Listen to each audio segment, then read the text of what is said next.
Yeah. All I need is one mic. Yeah. All I need is one mic. Hey everybody, welcome back to One Mic, where I watch it so you don't have to. And today I'm here to talk about episode 4 of the new HBO series Laetitia. First off, let me start by apologizing for how shitty I look. I am inexplicably tired for some reason. And have you ever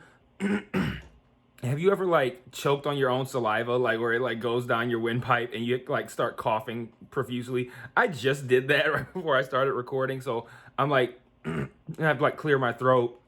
I drank a lot of water. I'm like trying to get my throat back together because I was coughing like really hard. But anyway, I just wanted to give that explanation up front before people were looking at it like, what the fuck's wrong with this face? So anyway, episode 4, I thought was actually pretty uneventful. There wasn't a lot that happened here, honestly, especially a lot that that we didn't already know.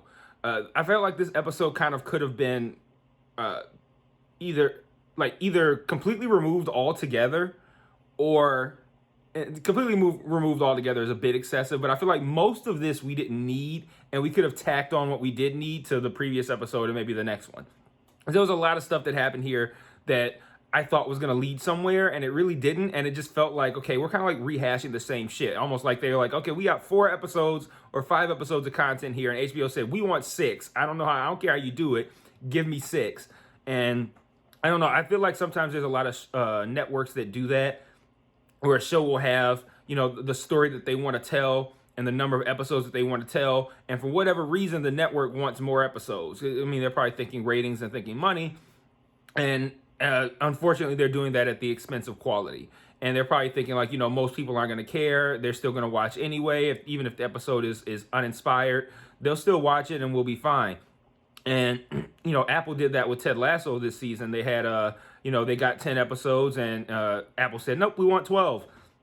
And so the Ted Lasso writers had to come up with a couple more episodes to fit in that wouldn't ruin the continuity. And this episode feels very much like, we want to make sure we have 6, so let's just drag one out. So I'm going to get into a couple of the things that were new, they're not new, that were important, but a lot of this stuff, and I'm going to talk about it briefly, but a lot of this stuff was stuff that we just didn't need, that didn't really lead anywhere.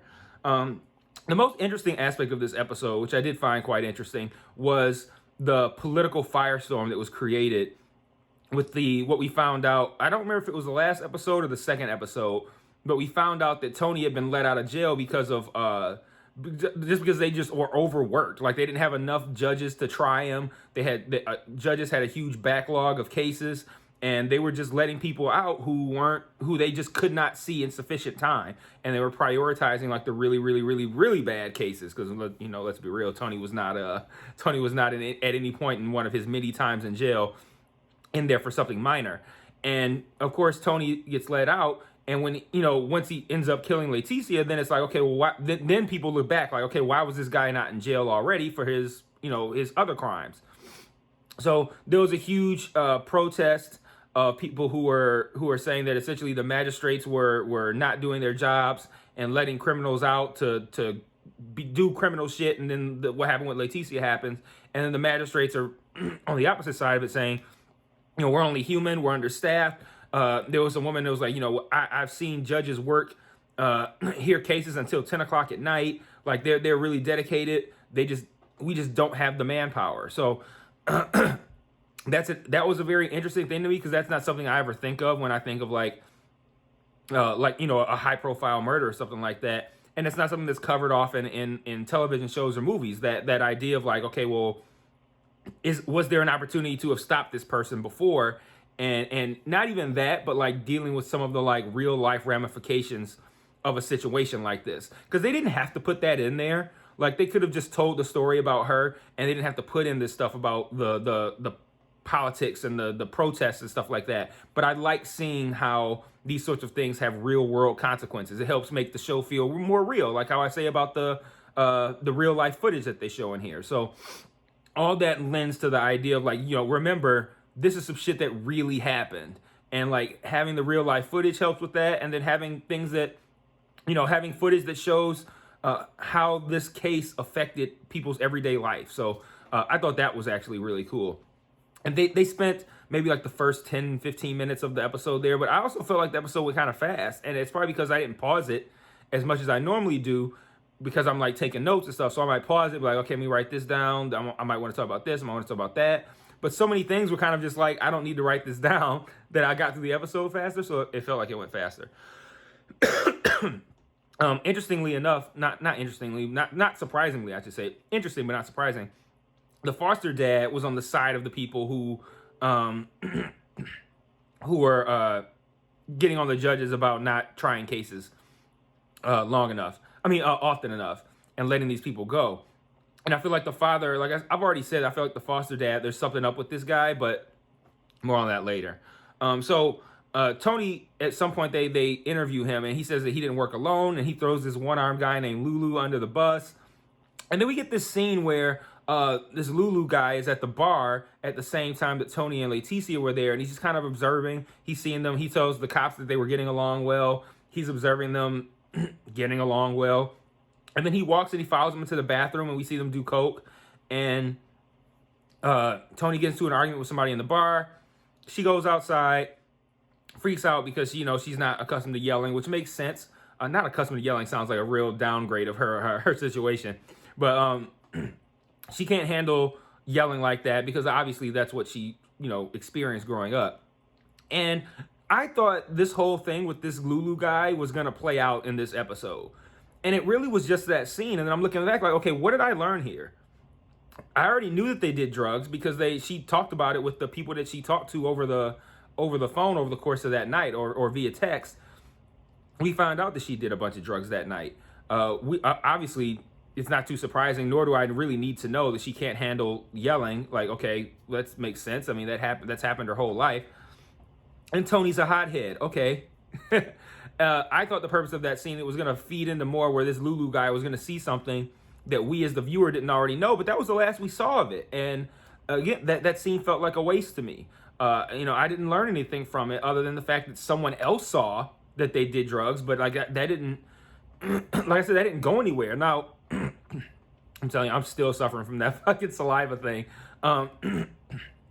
Now, in these final 2 episodes, maybe they can make a callback to that and make that make sense or make it feel relevant. But as of this moment, it felt like that scene wasn't really needed. So they have another scene where they bring in everybody into the police station to talk about the results of the autopsy. We see the original father there, the foster family is there, and various other people who I'm assuming are just, relatives or friends or whatever. And they're having a whole situation where they're talking about, do we really need to hear this? The dad's getting pissed off, of course, because that's what he does. And we see everybody reacting in ways we've already seen them react before. Jessica's struggling to respond. She's, really shaken up. The original father is angry, of course, and the foster dad is being a dick. And that's really all we get out of that scene again. And I'm like, I already know these things. I already know Jessica's having a problem. I already know the father's angry, and I already know the foster father's a dick. Like, that's really all we get out of this. And again, and they're asking, like, why do we need to hear this? And I'm sitting there as the viewer, why do I need to hear this? I know what happened to Laetitia. They know what happened to Laetitia because they saw it on the news and heard it on the radio. So no one needs this information. Like, why are you putting this in the show? Like, even if that happened in real life, that's not something that the audience needs to see right now. So that feels like a thing where they just like, let's just put some stuff in here and drag it out. Because that's not, no one needs to know that in universe or outside. So, yeah, I didn't get that scene either. There's another scene where the dad shows up at this foster care center that the girls are at. I think they were 8 at the time. He's like all hype. He's got gifts for them, candy, all this kind of shit. Jessica's like opening her gifts. She's cool. Laetitia's not opening her gifts, and the father's like, what's going on? And he asks her, does she like it there? She's like, yeah, I like it here. We go outside when it's warm. We play. It's cool. And he gets pissed off that she likes it at the center. And that's it. That's the end of the scene. There's even a part where, like, I think her name's Beatrice, the woman, the foster care lady that's been around the whole season, says something, asks to talk to him afterwards. We don't even see that. So, like, again, the whole point of that scene was to let us know the dad is a hothead. No shit. We've seen that from day one. Like, I don't need it hammered into my head over and over and over and over that the dad is a hothead. I know that the foster dad is a dick. I get it. Like all of these scenes felt unnecessary. And I'm watching that scene like, okay, I already know this guy's pissed off. I've seen 17 examples of it already. But maybe the whole point of this is to show me the conversation that the foster care lady has with the dad. And then they don't even show it. And I'm like, what is the point of this? I just don't get it. This piece of hair is like really poking out right here. And then they arrive at the foster care dad's house. And it is in flashback. We see the girls arriving. They're 13. The dad's creeping out the window, like creeping like from behind like a bush or some shit. Like did he follow the car on foot? I don't know. But sorry, I'm telling you, man. Still recovering. The girls go inside. They're jumping on the bed, having a good time. They love it here. They come downstairs. The foster dad immediately. They've been there like all of 10 minutes, and he's like, "Okay, I got some rules. You need to." You can't be swearing. You got to make the table. You got to put the dishes away. You got to be in bed by 9:30. And even the foster care lady is kind of looking like, oh, okay. It's like, I don't know. I feel like you're bringing in two girls who have been through what they've been through, and they're 13 years old. Can they get like a few hours before you start laying down rules? Can they, get to sleep, wake up? But like I said, there's just something. The foster dad has done nothing that that I can point to directly and be like, this guy is up to something. But I just don't like him. There's something about this guy. I don't trust him. I don't like him. I feel like he's played a part in whatever Laetitia was going through at the time of her death. We still don't know what that note means. The one that said, "Look around you. I'm not the only one lying," or something like that. Paraphrasing. We still don't know what that means, and I don't know. I feel like the foster dad is involved in some way. Another thing that we didn't need. There's a scene where the cop and the foster care worker Beatrice are in I believe the hotel that Laetitia worked at, and it's empty, having dinner or lunch, I should say, probably. And he's continuing to press her. Now he's pressing her really hard on if she knows about a secret that they have, and it seems to me that she does and is not divulging it. But again, no advancement here whatsoever. We've already seen him ask her about that. He's asked a whole bunch of people about that. No one has said anything. Now I feel like the next time he asks about it, we either need to know definitively that there is nothing, or it needs to be revealed. Like, nothing was advanced here. Like, we still know, we know that there's probably a secret. Jessica's been quiet the whole time. There's been weird the notes that Laetitia left that are very cryptic. There's multiple reasons to believe that there was something going on that at least Jessica is aware of, and maybe this foster care worker as well. But we advanced nothing here. We didn't find out what it was. We didn't get definitive truth that there is not. And it just felt, again, like another scene that we didn't need. So overall, I was pretty disappointed in this episode. Like, there wasn't a lot that happened here. This has been a very interesting show. But you wonder, how long can you make a season of a show that's about a real life murder and not feel like you are dragging things out? Put an example to it. Making a Murderer, the very famous Netflix documentary that was released a few years ago. At this point, it was like 10 episodes, 10 hour-long episodes.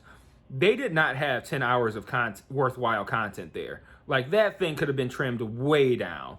And watching this with 6 episodes, I'm thinking like, okay, well, this is good, but like, how complex is this case that we need 6 hour-long episodes? And looking at this episode, this is at least one where we didn't need hardly anything that happened here. They could have put on the political stuff, could have tacked that on to the end of the last episode or the beginning of this one, and we don't need anything else from this episode, unless this Lulu guy ends up being more relevant than they showed.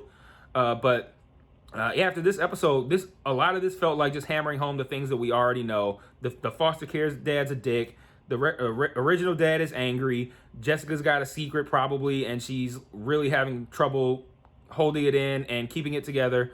And Tony's a piece of shit, which we already knew. So, yeah, not too much came to light here, but At the end of the day, this show has been really great to watch. I have really found it very interesting, and I feel like they're going to probably finish these last two strong. It was probably a situation where they probably had 5 episodes worth, and HBO said we need a 6th, and there we go. Which I kind of feel like, they like even numbers, but now Scenes from a Marriage is out, and that's only going to be 5 episodes. So I don't know. Maybe they watched this and were like, man, this would have been way better if we dropped episode 4. Let's give Scenes from a Marriage only 5 episodes and not force the 6th one. Maybe they learned a lesson. Who knows? But I'll see you guys next week for episode 5. I do expect this show to finish pretty strong in these last 2 episodes. Peace.